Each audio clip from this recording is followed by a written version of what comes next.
ಜೋಗಿ ಕಾಡತಾನ ಜೋಗಿ ಹಾಡತಾನ Nutty ನುಡಿನಲಿ ಜೋಗಿ ಹಾಡತಾನ ಉಂಗುರದ ಹರಣ ಬೆಳಕ ಬೀರತಾನ ಉಂಗುರದ ಹರಣ ಬೆಳಕ ಬೀರತಾನ ನಿತ್ತಿ ಹಾರತಾವ ನನ್ನ ನಿತ್ತಿ ಹಾರತಾವ ನಿತ್ತಿ ಹಾರತಾವ ನನ್ನ ನಿತ್ತಿ ಹಾರತಾವ ಜೋಗಿ ಕಾಡತಾನ ಜೋಗಿ ಹಾಡತಾನ ಜೋಗಿ ಕಾಡತಾನ ಜೋಗಿ ಹಾಡತಾನ ನಟ್ಟಿ ನುಡಿನಲಿ ಜೋಗಿ ಹಾಡತಾನ ಏಳು ಕಡಲುಗಳ ಏಳು ಬೆಟ್ಟಗಳ ಕಾಟಿ ದಾಟಿಕೊಂಡು ಏಳು ಕಡಲುಗಳ ಏಳು ಬೆಟ್ಟಗಳ ಕಾಟಿ ದಾಟಿಕೊಂಡು ಕಣ್ಣ ಗಣಿಯೊಳಗ ಇಣಗಿ ನೋಡದ ಕನಸ ಕರೆಯಲೆಂದು ಕಣ್ಣ ಗಣಿಯೊಳಗ ಇಣಗಿ ನೋಡುತ್ತ ಕನಸ ಕರೆಯಲೆಂದು ಏಕೆ ಬಂದಾನಿವಾ ಹೊಸ ಪುಳಕ ತಂದಾನಿವಾ ಏಕೆ ಬಂದಾನಿವಾ ಹೊಸ ಪುಳಕ ತಂದಾನಿವಾ ಮೈ ಮರೆಸಿ ನಿಂತಾನಿವಾ ಜೋಗಿ ಕಾಡತಾನ ಜೋಗಿ ಹಾಡತಾನ ಜೋಗಿ ಕಾಡತಾನ ಜೋಗಿ ಹಾಡತಾನ ನಟ್ಟಿ ನುಡಿನಲಿ ಜೋಗಿ ಹಾಡತಾನ ನಟ್ಟಿ ನುಡಿನಲಿ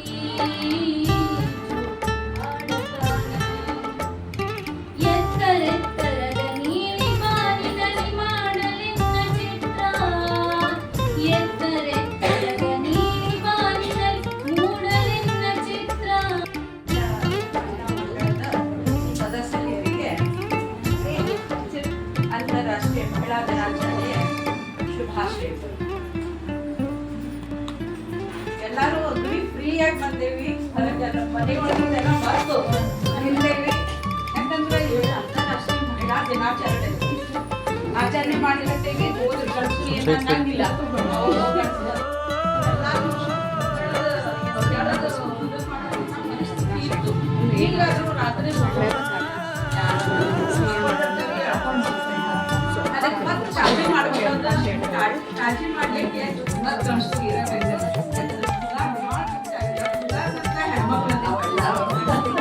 ಬಂಗಾರನ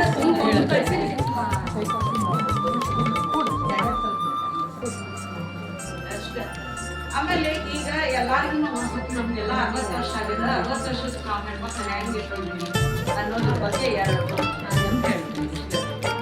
ಮರಗುಡಿ ಅಂತ 65 ಅರಳು ಮಗಳು 65 ಅರಳು ಮಗಳು ಹೇಳಿದ್ದನ್ನೇ ಹೇಳಿ ಕೂಗಿಸಿಕೊಂಡು ಚಾಳಿಸ್ ಎತ್ತಿ ಹೇಳಿಸಿಕೊಂಡು ಹೇಳಿದ್ದನ್ನೇ ಹೇಳಿ ಕೂಗಿಸಿಕೊಂಡು ಚಾಳಿಸ್ ಎತ್ತಿ ಹೇಳಿಸಿಕೊಂಡು ಹುಡುಕಿ ಮರಗುಳಿ ಎನಿಸಿಕೊಂಡು ಹುಡುಕಿ ಮರಗುಳಿ ಎನಿಸಿಕೊಂಡು 60 ಬೇಟೆಗೆ ಹೋಗಿ ಸಾಮಾನ್ ಮತ್ತೆ ಬೇಟೆಗೆ ಹೋಗಿ ಸಾಮಾನ್ ಮತ್ತೆ ಹೊರಟು ಬಿಟ್ಟೆ ಅವ್ರು ಲೀಲಾಗುಡಿಗೆ ಹೋಗ್ತಾರಂತ ಮಗ ಬಂದಿರ್ತಾರೆ ಅವ್ರಿಗೆ ಏನಾದ್ರು ಹೊರಟು ಬಿಟ್ಟೆ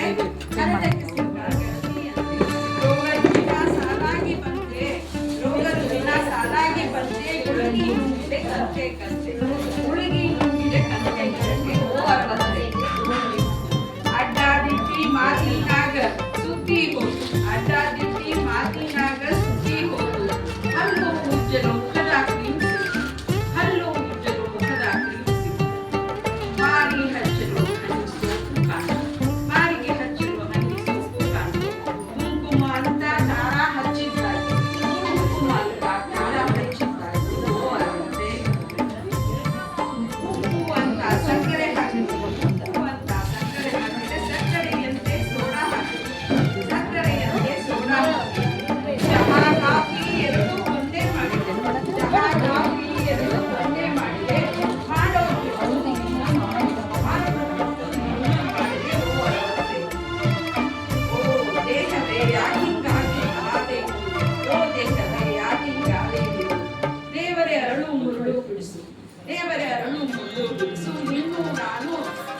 ಷೋಡಶಿ ನೋಡು, ಇನ್ನು ನಾನು ಷೋಡಶಿ ನೋಡು.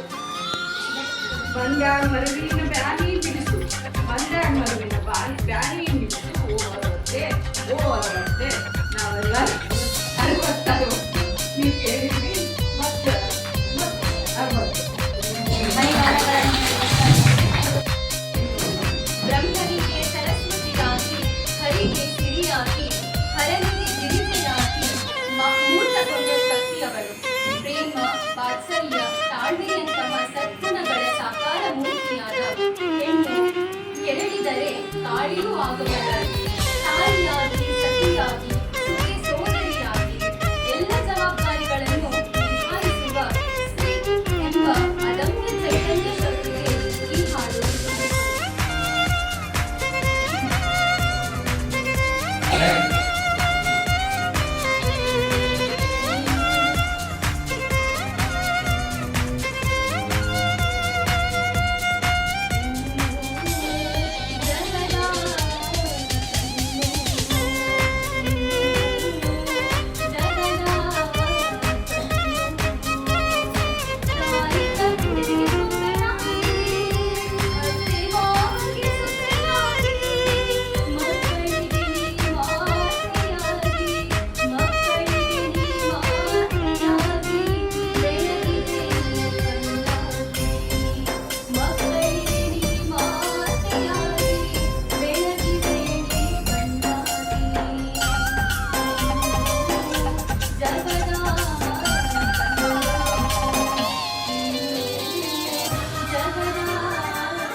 ಬಾಯಿ ಮಾತಿನಲ್ಲೇ ಉಳಿಯುತ್ತದೆ. ಕೆಲವು ಮಹಿಳೆಯರು ತಮ್ಮ ತಮ್ಮ ಕ್ಷೇತ್ರದಲ್ಲಿ ಯಶಸ್ಸನ್ನು ಕಾಣುತ್ತಿದ್ದಾರೆ. ಆದರೆ ಅದೆಷ್ಟೋ ಮಹಿಳೆಯರು ಇನ್ನೂ 4 ಗೋಡೆಗಳ ಮಧ್ಯೆ ಬಂದಿಯಾಗಿದ್ದಾರೆ. ಅದೆಷ್ಟೋ ಮಹಿಳೆಯರು ಹುಡುಗಿಯರು ಅತ್ಯಾಚಾರಕ್ಕೆ, ಮಹಿಳೆಯರು ಹುಡುಗಿಯರು ಅತ್ಯಾಚಾರಕ್ಕೆ ಒಳಗಾಗುತ್ತಿದ್ದಾರೆ. ಸರ್ಕಾರವು ಮಹಿಳೆಯರ ರಕ್ಷಣೆಗೆ ಎಷ್ಟೊಂದು ಕಾರ್ಯಕ್ರಮಗಳನ್ನು ಕೈಗೊಂಡರೂ ಪ್ರಯೋಜನವಾಗಿಲ್ಲ. ನನ್ನ ಅನಿಸಿಕೆಯ ಪ್ರಕಾರ ಈಗಿನ ಮಕ್ಕಳಿಗೆ ಮೌಲ್ಯಗಳ ಸರಿಯಾದ ಅರಿವಿಲ್ಲ. ತಂದೆ ತಾಯಿಯರು ಬಾಲ್ಯದಿಂದಲೇ ಗಂಡು ಮಕ್ಕಳಿಗೆ ವಾಸ್ತವಿಕೆಯ ಅರಿವು ಮೂಡಿಸುವುದರಲ್ಲಿ ಅವರಲ್ಲಿ ಉತ್ತಮ ಗುಣಗಳನ್ನು ಬೆಳೆಸುವುದರ ಬಗ್ಗೆ ಲಕ್ಷ್ಯ ವಹಿಸಬೇಕು. ತಮ್ಮ ಗಂಡ ಮಕ್ಕಳು ಯಾರೊಂದಿಗೆ ಗೆಳೆತನ ಮಾಡುತ್ತಿದ್ದಾರೆ, ರಾತ್ರಿ ಎಲ್ಲಿ ಹೋಗುತ್ತಾರೆ ಎಂಬುದರ ಬಗ್ಗೆ ಕಾಳಜಿ ವಹಿಸಲೇಬೇಕು. ಗಂಡು ಮಕ್ಕಳಾದರೂ ಅವರಿಗೆ ಕೆಲವೊಂದು ನಿಬಂಧನೆಗಳನ್ನು ನಾವು ಹಾಕಲೇಬೇಕು. ಇನ್ನು ನಮ್ಮ ಹೆಣ್ಣು ಮಕ್ಕಳ ವಿಷಯಕ್ಕೆ ಬಂದರೆ ಯಾರು ಅಪಾರ್ಥ ಭಾಗವಹಿಸಬಾರ್ದನ್ನ. ಇಂದು ನಮ್ಮ ಹೆಣ್ಣು ಮಕ್ಕಳ ವಿಷಯಕ್ಕೆ ಬಂದರೆ ಅವರು ಹಾಕಿಕೊಳ್ಳುವ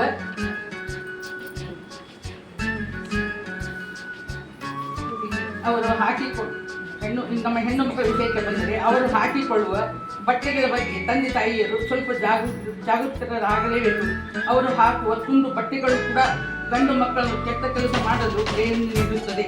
ಇದು ಆದರೆ ಆ ಮಕ್ಕಳು ಇದು ನನ್ನ ಸ್ವಾತಂತ್ರ್ಯ, ನೀವೇನು ಹೇಳ್ತೀರಿ ಅಂತಂದ್ರೂ ಅದು ಮಕ್ಕಳಿಗೆ ನಾವು ತಿಳಿಸಿ ಹೇಳಬೇಕಾಗ್ತದೆ. ಅದಕ್ಕೊಂದು ಚೌಕಟ್ಟು ಮಾಡಬೇಕು. ನಾವು ಮಕ್ಕಳು ಇಂಥ ಬಟ್ಟೆ ಹಾಕಬಾರ್ದು ಅನ್ನೋದು ಬೇರೆಯವರು ಕಾಣಿಸಿದ್ರೆ ಗಂಡು ಅದೇ ಇದಾಗಿರುತ್ತದೆ, ಹಾಕಲೇಬೇಕು. ಅದಕ್ಕಾಗಿ ಮುಖ್ಯವಾಗಿ ತಾಯಂದಿರು ತಮ್ಮ ಹೆಣ್ಣು ಮಕ್ಕಳ ಕುಟುಂಬಗಳ ಬಗ್ಗೆ ನಿಗಾ ವಹಿಸಬೇಕು. ಹೆಣ್ಣು ಮಕ್ಕಳು ತಮ್ಮ ರಕ್ಷಣೆಯನ್ನು ತಾವೇ ಮಾಡಿಕೊಳ್ಳಬೇಕು. ಇವಾಗ ಬೇಕಾದ ಕರಾಟೆ ಥರ ಮಾಡ್ತಾರೆ, ಯೋಗ ಇದನ್ನು ತಮ್ಮತನ ಸಾಮರ್ಥ್ಯ. ಆದರೆ ಆ ಹೆಣ್ಣಿಗೆ ತಾಯಂದಿರು ಯಾವ ತಪ್ಪು ಗಂಡು ಮಕ್ಕಳು ಹೆಣ್ಣಬೇಕು ಅನ್ನೋದು ನಾವು ಬರೀ ಸ್ಕೂಲಿಗೆಲ್ಲ ಹೇಳ್ತಾ ಇದ್ದಾರೆ. ಆದರೆ ತಂದೆ ತಾಯಿಗೂ ಅದ್ರಾಗ ತಾಯಿ ಪಾತ್ರನ ಹೇಳ್ತಿದ್ರು. ತಾಯಿ ತನ್ನ ಮಕ್ಕಳಿಗೆ ಹೆಣ್ಣು ಮಕ್ಕಳಿಗೆ ಹೇಳ್ಬೇಕು. ಆವಾಗ ನಮ್ಗೆ ಸ್ವಾತಂತ್ರ್ಯ ಸರಿಯಾಗಿ ಸಿಗ್ತತೆ ಅಂತಂದು ನಾವು ಅನಿಸ್ತೇವೆ. ಇಷ್ಟು ಹೇಳಿದ ಮಾತನ್ನು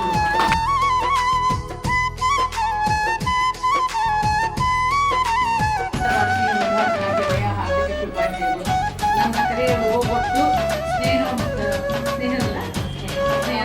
ಮಹಿಳಾ ಮಂಡಳಿಯವರು ನಮ್ಮ ಕಡೆ ನಿನ್ನೆ ನಾನು ರಾತ್ರಿ ಸಾಯಂಕಾಲ ಮಾಡ್ದಾಗ ಅವ್ರನ್ನು ಟ್ರೈನ್ ತೆಗಿದ್ರು ಇಲ್ಲಿಂದ ಹೊರಟಿದ್ರಿಂದ. ಆಮೇಲೆ ಮತ್ತು ಅದೇ ಹೇಳಿದೆ ನಾನು ಹಿರೇಗೌಡರಿಗೆ ಹೇಳಿದೆ, ಅವರು ಬರ್ತೇವೆ ನಾವು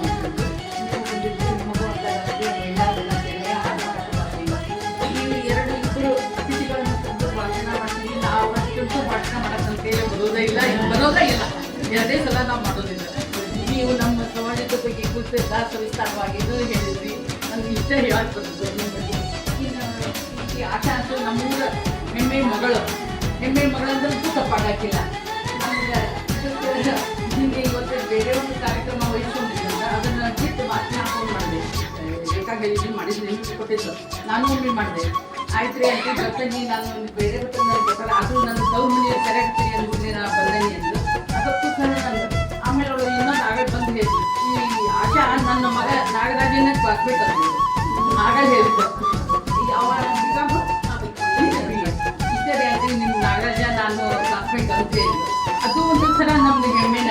ನಮ್ಮ ಹುಡುಗಿ ಡಾಕ್ಟ್ರೇಟ್ ಪದವಿ ತೊಗೊಂಡಿದ್ದಾಳೆ ಅಂದರೆ ನಮ್ಗೊಂಥರ ಖುಷಿನ ಆಯಿತು. ಅವಳು ಬಂದು ನಮ್ಮ ಕಡೆಗೆ ಹೋಗ್ಬಿಟ್ಟು ಬಂದು ತನ್ನ ಅನಿಸಿಕೆಗಳನ್ನು ಹೇಳಿದ್ರು.